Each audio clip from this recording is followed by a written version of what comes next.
Hello, everybody, and welcome to episode 4 of Blokes with Beards Talking Business.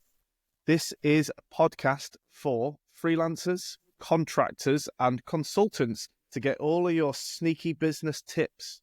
So today we've got me, Mark McLean. I'm a lawyer from Straight Line Legal. We've got Chris Thompson. He's a financial advisor from Ajax Wealth Management. And we've got Alan, who is an accountant from Acumenica Group. Say hello, everybody. Bonjour. Hello, everybody. High octane, high energy stuff. Yeah, come on, that's what we want to hear. Get really excited about it. So this week, I can put my American accent on if you like. Yeah. So this week, guys, we got the American hat in, though, haven't we? We got Alan's nice Brooklyn hat, if you can see it. That doesn't Let's convince him not to wear it backwards.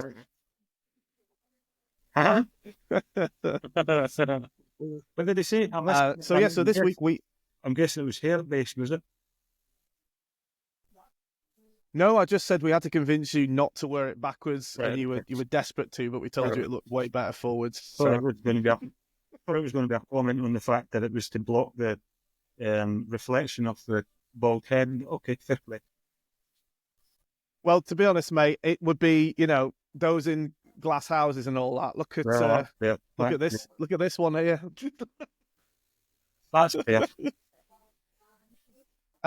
So this week we are I think probably the only podcast doing a locks. Look at that. See me eyes. Because I'm worth it. Still ginger though, so swings around. Well, you can't have everything, mate, can you? Come on. Don't be greedy. So this week we are talking about contractors and what you can do about sick pay. What can you do when you're sick? And this is going to be obviously an episode for Chris, who is our resident expert on financial planning. But before we hand over to him, I'd love to, for our resident Mr. Cheerio, to take the reins on his weekly rant. So over to you, Alan. Did you enjoy these build-ups, Alan? Well, we said we weren't going to talk about the budget, and we won't talk about the budget. However, the marketing rant really kind of comes from the budget. What bugs me this week is all the Billy bullshitters that are kicking about LinkedIn and the other sort of business forums talking about the UK is fucked. We're off to Dubai. They're fairly full of shit, and it's not going to happen. But it winds me up all the same. What we've got to remember is, yes, Dubai is a fairly good tax structure if you want to live it there. But what we've got to also remember is that it's essentially a de facto dictatorship. It's boiling hot for 12 months of the year. Traffic's a disaster. And it's full of fannies that says they're going to go and live in Dubai. Do you know? Do you really want to live there? You really want to live with these guys? I don't. I mean, Scotland for me, the UK for the rest of you is all right. It's not great. It's not perfect, but I think it's better than a lot of these places that all these guys, fellas, people talk about going like to Dubai and girls. Girls can be funny too. And girls. Oh, yeah. Don't be sexist, Alan. Just while we're in rant mode, I put up a post on LinkedIn the last week about the minimum wage, and the final line on it was, "Be a good guy, pay a good wage." And this morning I got a letter from No, I didn't get a letter. I got a letter from a lawyer. Yeah. Points of view. Yeah. I wish I could find it, but I can't. I got a comment saying something along the lines of, "How about not being a good guy? How about being a good person? Let's not be so gender specific." guys, the phrase guys, doesn't mean men. No, does it? Does it? I had a debate about this with someone recently, and I think historically you can say in the singular guy and girl to mean guy, as in, I mean, I don't even know what the right terminology is, as like a male, biological female, right? I think guys is okay to address a group of people regardless of biological gender. But is gender the right word? I mean, I'm so terrified. I'm so terrified of saying the wrong word now. But yeah, I think we said guys. Come on, guys. Then arguably applies to both. I think be a good guy. You might be slightly in warmer water there. Yeah, Alan, fucking chauvinist. Absolute chauvinistic pig. Ridiculous. Or maybe let's spin it on its head for a second. Let's spin it on its head for a second because this is a real debate here, obviously. But if you were directing that at predominantly guys because you're saying it's the guys who are being cheap, it's the guys who aren't prepared to pay a wage, it actually casts non-guys in a good light. So really, are you sexist? I don't know. I think I probably Nice am, try. to be honest. It just struck me as ridiculous. So there you go. 2 rants in one. You're welcome. It's amazing. Special offer. Buy one, get one free today. I've got another one with card versus cash, but I'm not going to. I'll store that one up for next week. That's a good one. Yeah. Yeah. No, I mean, on the first one though, this Dubai thing. I mean, we've seen everyone this week has decided that they're now a politician. They understand, economic policy. They understand how to run a country. They understand business. Coming out the woodwork. It's been pretty painful, hasn't it, across the board? To be honest, it has been. It's what happens. I like to think I can look at things for a kind of helicopter view, and I can see both sides of most arguments. I'm finding that things seem to be getting very divisive along things like this. Don't know why. That card versus cash that I mentioned is a good example. And we might, as I say, we might be talking about that in greater depth in another episode. But it almost felt like I was caught in between a Republican rally and a Democrat rally. The way it kind of felt, it was quite conservative actually. But listen, everybody's got their opinions. I'm not convinced I need to hear all of them. Yeah, fair point. Get up LinkedIn, I suppose, is the answer. I know, but listen, I can't. I'm a rock star through there, so I've got to keep. You are. There's no doubt. No denying that. I would have said wind-up merchant, but it's fine. That post that I was talking about, the minimum wage one, and effectively I was just saying what I thought was a fairly reasonable comment is if you can't afford to pay £12.21 an hour to your staff, then you're maybe going to have to look elsewhere at what the problem is with your business. Do you know what I mean? It feels to be like that. If I've got to kind of watch what I'm saying because it might be misconstrued, but if you're paying less than that kind of money for your business, then it doesn't feel to me like it's a viable business. I understand that and I know small businesses struggle, but sorry, Alan, go on. No, I understand that. As you were, I think you were just about to say, Mark. A lot of businesses are on quite low margins and what have you, but a small business has got to be. It's got to have a point of difference, so that I don't go to Tesco or what have you. And I understand they're concerned about margins and what have you, but you've got to understand that if you're doing the right things, people will pay the right money.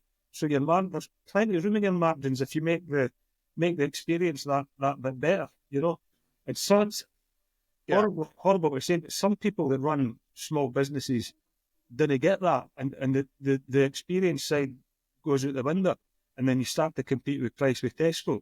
Or Amazon, you know what I mean? How are you possibly going to do that? But anyway, that post I was talking about with 270,000 views. Right, Keith. And out of curiosity, I think my view on this is, look, I agree broadly with you. I know there's people out there struggling, but you know, if you're going to take on employees, just treat them well. Like, you know, if you're giving them a work home, you got to treat them well. And if that means making sure you pay them the right amount of money, then that's it. You've got to budget that in. We talked about this, didn't we, in our one of our last episodes about taking on an employee? What is the cost? Do your due diligence beforehand. Sit down, work it out. Make sure that you can afford to have an employee and give them a good job. Give them a decent wage. You know, do it the right way. And on the other point, I think, out of curiosity, did most people agree with you in the engagement on that post?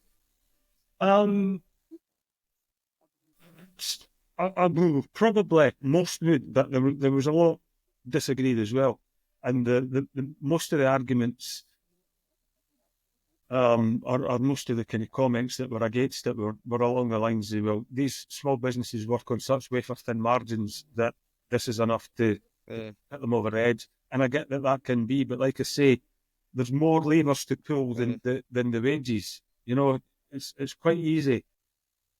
It's not that sounds kind of condescending. It's not quite easy, but it's not impossible to fix your margins at the other end. Do you know what I mean? By increasing sales, increasing the number of sales, increasing the frequency of sales, etc. It's not. It's. I hate the phrase. It's no rocket science, but it isn't rocket science. Right. So yeah, really good points there, Alan. And I think we've got a double bonus rant today, so I'm happy about that. Right. Well, let's crack on with the main event. So, Chris, right, over to you now. So, we're here to talk about, you know, what freelancers, contractors, consultants, what they can do when they're sick, because unlike employees, they don't typically have a right to sick pay. So they need to make other provisions, don't they, to kind of make sure that they're covered in the event that they do become ill or can't work for whatever reason. Absolutely. Well, I think the first thing is just thinking about it and knowing what happens if you're buggered, because it's one of those things you think you're invincible. I'm still 21 in my head, but when I get up in the morning, my knees are a lot stiffer than they were and my back's not quite as nimble as it was. So to think that the rest of me is probably not too far from packing in at some point, you got to be realistic. And when you're contracting, freelancing, whatever it is, when you're on your own and you're not in the bosom of employment anymore with all the benefits you can get, you are kind of just stuck out on your own. And correct me if I'm wrong, Alan, but statutory sick pay is as much use as a chocolate fireguard when you're contracting. Am I right? I mean, exactly. It's useless. It doesn't actually, even if you're an employee, and Mark might be able to give us a wee bit insight on the kind of contractual situation, but even as an employee, statutory sick pay is buttons. I forget exactly how much you're statutorily entitled to, but it's the first 3 days you get hee-haw, and then after that it's I can't remember. I honestly don't know, but it's about 50 quid a day or something. It's not going to it's not going to you're not going to live on it anyway. You're not going to live high on the hog with it. But I mean, no, side of thing. No. Mark, do you know £116.75 a week? No, there you go. Best case scenario. Right, nothing, is it? What are you meant to do with that? I was miles. Mark, do you find that most contracts that you write, that there's an additional non-statutory position that a lot of employers will take and pay you like half wages if you're off for a long time or anything like that? Yeah, I mean, it really is a mixed bag. It depends who you're working with. To be honest, for a lot of the smaller businesses who are maybe taking on a single employee or something like that, typically they may only just rely on the statutory sick pay provisions. Whereas, you know, as you tend to get bigger organisations that have proper policies in place and whatnot, and, you know, they're there to try and attract staff and retain staff, they will give you good contractual sick pay that's, you know, either a portion of your daily rate or sometimes they'll, in fact, I'm trying to think back when I was at maybe BLM, I think it was. I think you got sick pay was just full days pay when you were sick. Then obviously it tapers down. So if you're off for a long period, they had provisions for tapering there. But yeah, typically it was just full days pay. My team here, if they're off, it makes no difference to their pay slip at all. You know, I've always taken the view that I think I'm kind of lucky because I've got people that tend or don't take the piss. I suppose if you're depends on the kind of business you're in, and if you're able to trust people, then that's all very well and good.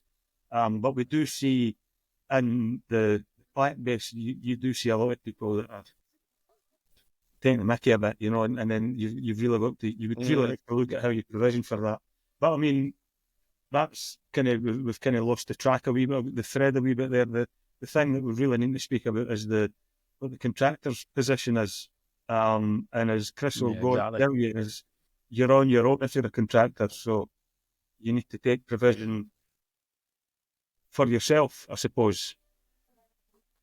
Yeah, exactly. Now, I'm interested in this because this is a little bit outside of my lane, really. But say, you know, your typical contractor has got a gig. They can't work. I'm not talking a day. They've got the flu or something. They're frocked. They're going to be weeks out. And the obligation on them in most contracts to then get someone else to replace their work. I mean, whatever they were getting paid, they're going to have to pay that to whoever's coming in to do the job for them, and then maybe a bit more because it's on the hop, you would imagine.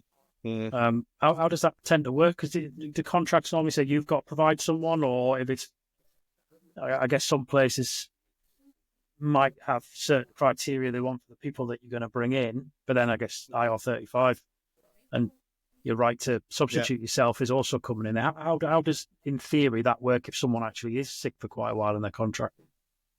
Bingo. Yeah, that's you've nailed it. I mean, if there's no right to substitute, the contract may say something like there is no right to substitute, and effectively we get to bring someone else in, draft someone else in if you're sick and you don't get paid, and that's that. It depends again who you're working with, but I've seen those kind of people trying to pull in those kind of clauses.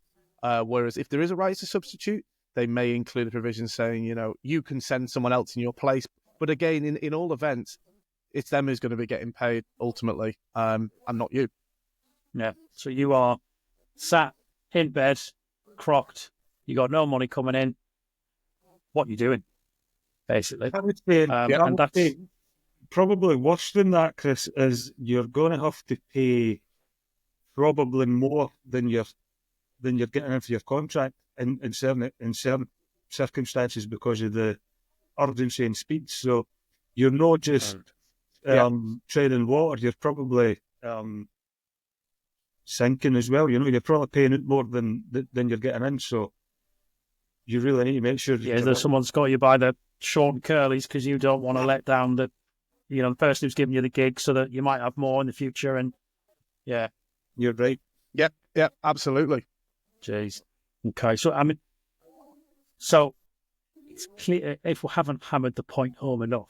As much as it is easy to just assume you're invincible and that it's not going to happen to you, it does pay to plan for these things. And the basic, as an absolute basic, before any sort of, anything clever, putting a bit of your earnings aside each month to make sure that if you haven't already got one, you've built up a pot of money that isn't just your tax bill set to one side. It's on top of your tax bill, which is, 3, ideally maybe 6 months worth of your wages, so that if something does happen, you're not absolutely crippled. You're not, the kids aren't going to not have Christmas and all that sort of stuff. You've got to have that pot. That's priority number one for me. By its nature, usually you're getting paid. Sorry, Chris. By its nature, contracting is going to be up and down, and you're going to have periods sat on the bench just because of the market, not because of illness. So we always say it's important that you've got what we call a bench, a war chest, sitting in the company account that you can draw off of. It's not the worst for tax planning as well, because you're not paying the tax on it as a dividend, leaving it in the company. So from a tax point of view, it's no bad. But certainly from a planning point of view, it's important. And I think, in addition to the spending enforced time on the bench because of the market, if you're going to have to spend enforced time out of the market due to illness, then having that to fall back on is going to be a good thing, right? Oh yeah, absolutely. Absolutely. And I think as well, because it's, especially if you've come into, this digging life from employment, and you're still getting used to having to put your own cash aside for tax bills, you've got to save up for yourself. You can't let yourself think, we'll have a nice holiday now, and then in a couple of months' time, I'll have clawed that back. I'll have got the tax put to one side, sort of thing. Because what if tomorrow, a couple of months doesn't come, that income doesn't come in? You've now got no income and a big ass tax bill coming up in a few months' time. So just being sensible, and planning for it's number one. Now, money away for the tax bill, which is good, and then you get ill, you're going to spend that, So it really does require a degree of financial discipline to make sure that you're going to be all right. And hopefully you never need to call on it, you never need to pull anything out of your war chest in that respect. But as we discussed earlier, Chris, insurances in this, we're not talking about actually buying an insurance, but putting money aside as a kind of insurance in its own self. We mentioned that you hope that any insurance you buy is a waste of money. You would hope that any provision that you make for this kind of thing is a waste of time, So while I think it's got to be done, and it's definitely got to be done, it's you hope it does never come to pass. But of course, there are insurance products that you can buy to help you out there as well, aren't there? There are, and they're probably some of the most criminally underutilized things out there, especially for people in this area where you are in charge of your own sick pay. Basically, I prefer to call them sick pay insurance, because conceptually, that's what they are. Makes sense. And yeah. I mean, I met a guy, and you've probably got a lot of clients who are in this kind of boat, Alan. I met a guy. He was contracting. He was earning a decent day rate. He'd been doing it for a couple of years, good money coming in. His wife was looking after the young kids. She didn't have an income coming in. Everything was on him.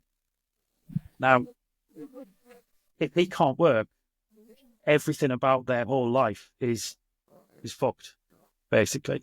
It's like having a golden goose that lays you them eggs. If you had that, you'd be straight on the phone at Direct Line insuring the golden goose, wouldn't you? Because you'd want those eggs to keep coming out. And this guy's biggest asset by a country mile wasn't his house, wasn't his, pension fund. It was his ability to keep going out each year and earning money. And the geezer had, his cat was insured, his dog was insured, his phone was insured, his car was insured. But the thing that paid for all of those insurances wasn't insured.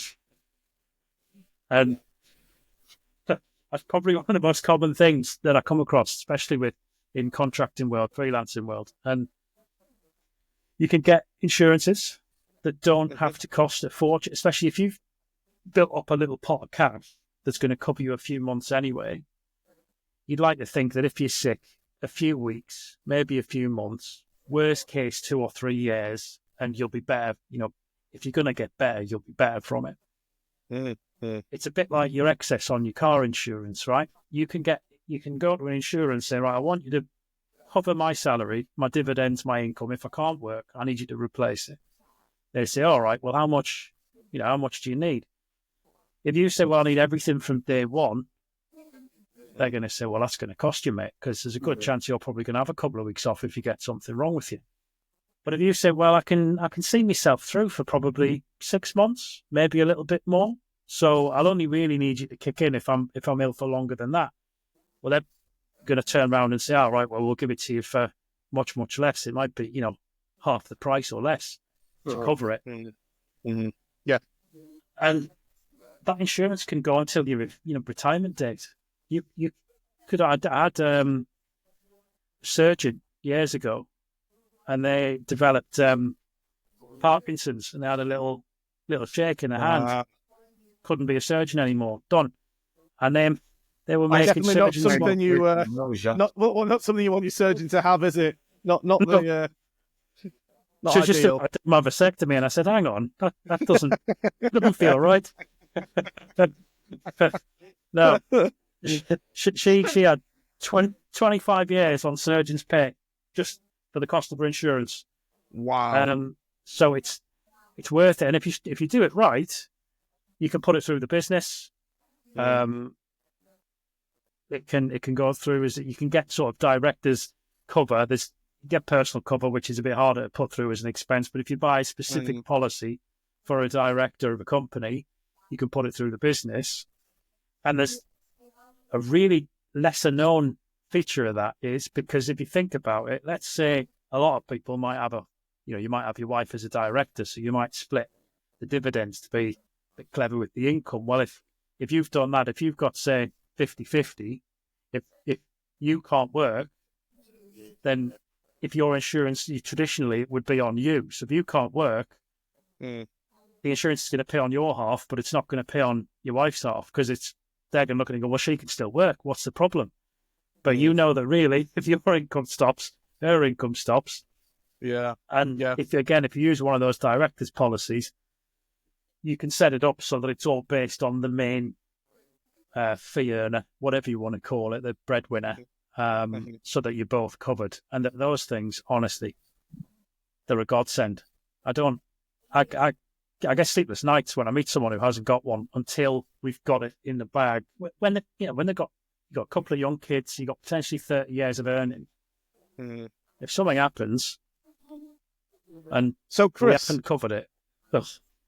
They do sound like a very valuable product. And so here's a question for you. I've got critical illness cover, which is, and I've got a life insurance policy. The critical illness cover, first of all, is a lot more per month than the life insurance, which is always an interesting one to think about it. But the second point, would I be better, do you think, than to transfer that or to get a supplementary product as a director? Does it work out better for me as a director of Straight Line Legal to have that in place versus a personal policy, which I currently have? I think we figured out the value of it would probably cover my income for maybe 5 to 6 years. So it's not a huge. Sounds like a big number to start with, but it gets sucked up fairly quick, doesn't it? Yeah. Critical illness, I don't know if I'm not mistaken here, Alan, but critical illness, unless you buy a corporate policy, I think it's a bit trickier to just put one-off critical illness plans through the business as an allowable expense. I could be wrong with that, but exactly that. It's never a business expense, although it can be a business expense, but the director would need to be paying benefit kind tax on P11D tax. Right. Have to get away with that one. Yeah. The more common question that tends to come up, Mark, is, well, should I have income protection or sick pay insurance, whatever you want to call it, or should I have critical illness cover? That tends to be the one that comes up more. And I mean, I'm not going to sit here and tell anyone to cancel a critical illness policy because, Jesus Christ, so I'll have the force at my door if something happens. In an ideal world, you'd have a bit of life cover if you die, a bit of critical illness if something terrible happens. But your income, for me, the priority order has got to be protect your income so that if you're alive, you keep getting paid, because you're a damn sight bigger liability on the wife and the kids if you're alive, but you can't work, than if you're dead and you've paid out. Absolutely. Yeah. No, you're right. I mean, mine is a hybrid policy. So it's critical illness and life in addition to just a pure life as well. So obviously, if we don't use it up on the critical illness side, then it will all pay out on death. But I do think based on what you've said, it's useful to have kind of separate insurance as well on top of that to protect your income. So what's the difference then between just income protection and a critical illness policy in terms of what it would protect and when it would cover you? Well, generally speaking, critical illness is a big long list of conditions. Like if you've got cancer, if you have a heart bypass, if you do, if you lose a leg, I think you got to lose 2 legs for them to kick in, or 2 limbs. I think is usually the threshold before you get a payout. Kick in's not the word. Kick in was not the phrase you were looking for there, mate. I think. No. But anyway, critical illness, you get a big lump in your pocket, and you basically that's it. Do what you need with that. Now, usually that you'd use that to pay off the mortgage, or if something terrible happened and you needed to fit a lift in your house or something, make adjustments. But what it doesn't do is cover your income for that long. So income protection doesn't really has a list of qualifying things, but broadly speaking, the qualifying criteria is can you do your job? If the answer is no, then that's going to kick in and pay. So that could be paying from now for the next 30 years, if that's how far away it is before you're going to retire. So the security that gives... Chris, sorry, what you said? Is that income protection that you're talking about? That's income protection that is going to potentially pay out. Well, you can get short-term ones that are even cheaper, but you can do them all the way to retirement.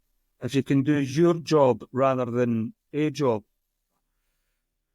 Well, you got to be careful how you set them up. Again, it's like anything, like your car insurance. The shitter you make it, the cheaper it is. Yeah. So you can take accident and repair. You can take breakdown cover off, and then you're left with something that when you want to claim, you're a bit miffed. You can change it from your own occupation, your exact job, to any job. Now, if you can't do your job, but you could work on a checkout in your local shop, the insurance company's going to go, "Nah, mate, off you go. Get yourself down there." Right. So that's an important point. We need to be able to ensure that gap then. So let's say that you were only covered for your job. Wait a minute. So you were only covered for so that you couldn't do your job, and then you took another job, but the income was significantly lower. Like you say, I suppose from being a professional, I guess, to being someone manual. So does the gap get insured then? Is that what's covered? Or no, usually what they do is just say, well, if you can still work, we don't pay out. Right. Okay.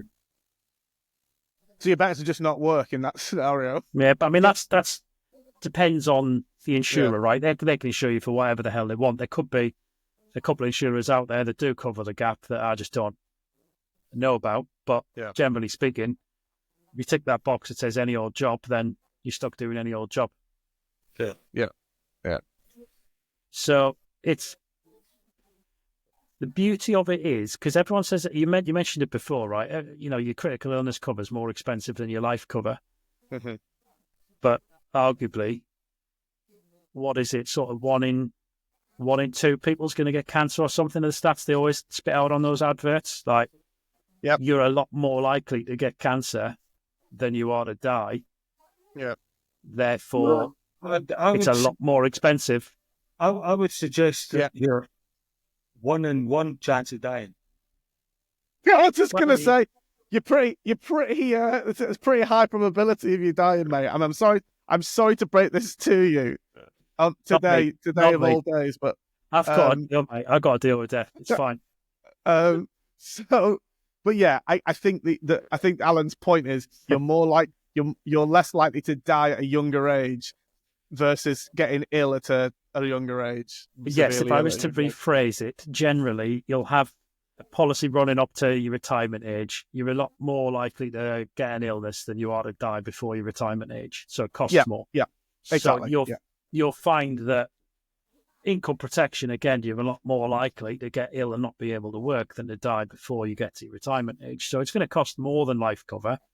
Usually not as much as critical illness, though. And if you're doing it through the business, there's a fairly hefty saving to be made there. If you were buying a personal plan and it was, say, £100 a month for you to pay it personally, well, if you could do that through the business, you've not had to pay dividend tax, which is nearly 9% or 33-ish.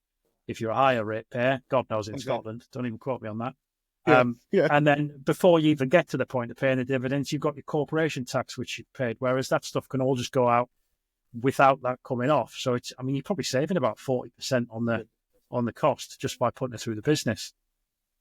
Yeah. So when you look at the cost of that versus, if you can protect all your family so that they got income coming in for the rest of whilst the kids are young till you're retired for the cost of bloody, God knows, probably like a cut of yours and the wife's mobile phones or something. It's not. It's not that much. Like Alan said, you hope it's a waste of money. You really don't ever want to have to use it. And does it? How do you calculate the value of it? Is it because obviously with for instance, I'm in the process of starting my business. It's certainly not a point that I'd want it to be in terms of income. So can I specify the cover limit that I'd want, as in that we kind of need to live on, or do they look at what you're earning now and go, that's all you're getting, bud? Yeah, pretty much. Yeah, they'll generally look. As a rule of thumb, about 60% of your gross earnings, is usually what they'll cover you for. Right. Okay. And if you've just started up, they're going to pro-rata it. So if in the first year you've not made a lot and you do end up claiming on it, you're just going to be getting what you've earned. So it's not great. But if you're a year in, couple of years in, you've got consistent earnings, which is probably about the time you're starting to think about, actually, I've got enough cash to, I can pay the bills. I should probably get this stuff put in place. But you've got to think about it logically. They want to give you just enough that you can get by. You can find to pay the bills, but not enough that you think, hey, this is pretty cushy. We could just dine out on this for the next 20 years. I'll probably not bother trying to get better. Yeah. Darling, saw my arm off. Is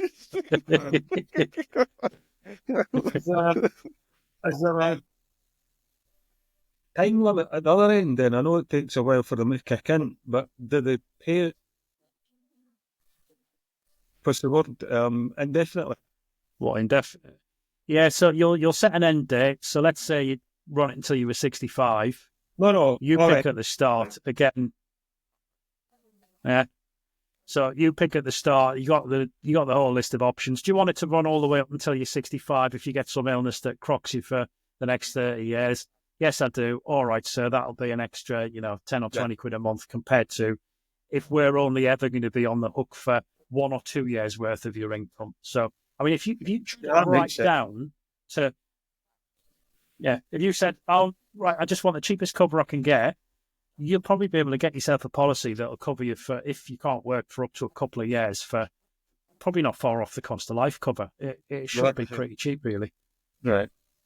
So, brilliant. No, that sounds like a very, very valuable product to have. Round this, so the reason for the open-endedness of the last question wasn't without foundation. So, is there how do I phrase this so that it makes sense? Is there anything that you can do so that you can run the kind of critical illness or income protection alongside private healthcare policy? The reason I ask is, presumably, if you've got private healthcare, if something kind of bad happens, touch wood, at Disney, but if something kind of bad happens, then you're going to be, the chances are, if you need to go on a waiting list with NHS, you could be ill for a while longer than you would be if you've got private healthcare. Do you know what I mean? So is there... Yeah. Just as I say that, I kind of almost know the answer. The question is, it's going to be cheaper because you're not going to have to insure it for longer. But that's a decision you would make rather than it being linked together. I'm not aware of anyone that does a bundle that links them all together, but I wouldn't be surprised if there were, because not all of the private medical companies offer all these different insurances. But take Vitality or someone's an example. They do income protection, they do private medical, and they do critical illness. And I've never actually asked them that question. So, I mean, to my knowledge, I don't think you get a discount for it. Should do. This could be another one of my inadvertently excellent ideas. It could well be, Alan. On that very point,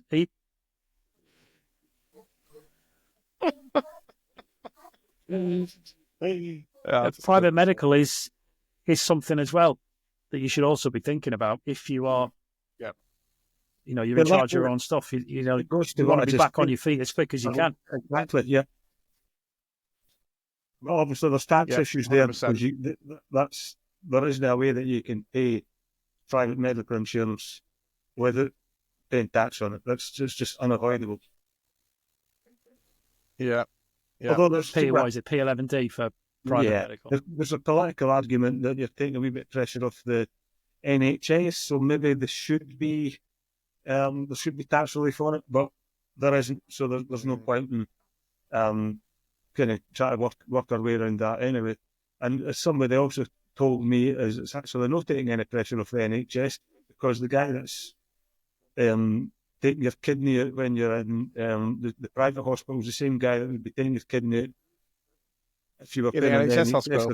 They're just doing it 6 months earlier, sort of thing. So he puts the rusty knives away and he gets the nice katana blades out. Correct. Yeah.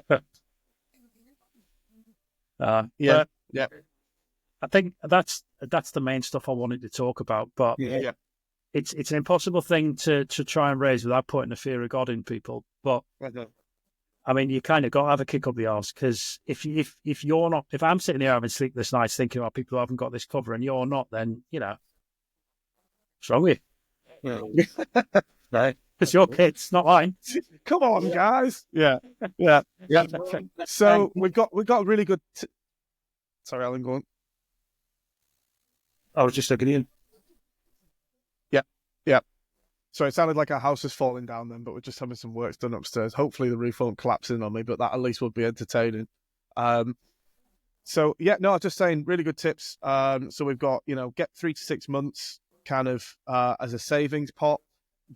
Look at your insurance. The ones you want to be looking at really would be, possibly critical illness, income protection, or the sick pay insurance, as you call it, and then health insurance. Is there anything else you think might be a good tip for people to think about? I mean, obviously there's a contractual side as well, which very quickly we touched on earlier, but you could always try and negotiate a contract with your client, or however you want to call it, the main contractor, if you're a subby, to say that if you are off for a certain amount of time, that you would get some form of sick pay. But Alan as well, you might be able to comment on this. There's a big risk there that you're starting to pull yourself into IR35 if you're getting sick pay in your contract. That's no risk. Yeah, that's a guarantee. Yeah. I wouldn't even contemplate it. No, it's too risky. If you want to stay outside IR35 and you are truly a contractor, independent contractor, then having provisions in there saying you'll get sick pay is just gonna stuff you on the IR35 front. So contractually, there's not a huge amount you can do. This is really a matter of financial planning, probably more than anything. I think the only point I would make on it, I think, it goes back It goes back to the difference between what it is to be an employee and what it is to be a contractor or a consultant or a freelancer or in business on your own account, what have you. It goes back to the fact that independent has to carry financial risk. It doesn't have to, but it makes sense. It's a badge of trade that you carry financial risk. So you have to accept that there is a degree of financial risk. And that your contract absolutely isn't going to bail you, But on what I was going to say, so I pissed on my chips there. It's a very good point.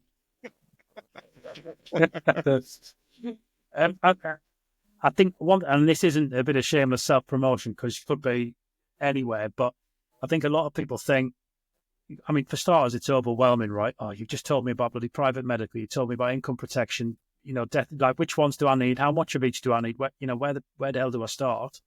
And I think a lot of people assume that you go on Money Supermarket or something, you do it yourself, and you're going to save a bit of money. Well, the funny thing is, all these insurances all have commissions built into them. So if you go and do it yourself on Money Supermarket, they'll just keep all the commissions. Whereas you could go to an insurance broker or a financial advisor or someone like that and say, look, this is me. How do I cover it all? A lot of the time, those commissions will pay for the advice, and you would have paid it to Martin Lewis or whoever the hell anyway. So might as well take advantage of that and get some proper advice so that you can, well, not have the hassle of organising it all yourself, but know that it's just done, then you can sleep at night. Absolutely. And it's okay to have a shameless self-promotion there, Chris, because you know what you're talking about. You do this with clients all the time, helping people through all these issues so that, I think this is another example of where we'd say, if you don't know what you're doing yourself, reach out to an expert. That's what they're there for. Although I did find I did find it a bit unseemly, if I'm being perfectly honest. I've got no shame. It's fine. I think we're giving that one a pretty good thrashing, lads. Yeah, absolutely. I think that was a great episode. Loads of useful tips and tricks. So let's wrap up for today. Unless there's anything else anyone wants to throw in. No, I think that's all good. Are we gonna throw out a little line to try and lure in some topics for next week? Yeah. So if you've got any ideas for us, by all means, drop your suggestions to us. I think, Chris, you've got an email, haven't you, that you can read out that's we made for this exact purpose? I can write mug now because I haven't got it to hand. Have I? It was pod at. Yeah, you got it. But so just to reiterate, pod at BWBTB, blokeswithbeards.talkingbusiness.co.uk. Dead easy. And send us your ideas or drop us a comment on LinkedIn, whatever it is. We'd love to cover a topic that you want us to cover rather than just waffling on each week about a load of shite. So there we go. So from me, thank you very much. And Chris, Alan, would you like to say any goodbyes? Nope. See you later. Nope. Okay. I'm not going to say them because twice I said bye, love you, and I didn't want to say that again because of. So, right. Well, we'll just leave it there. All right. Bye, everyone. Glorious.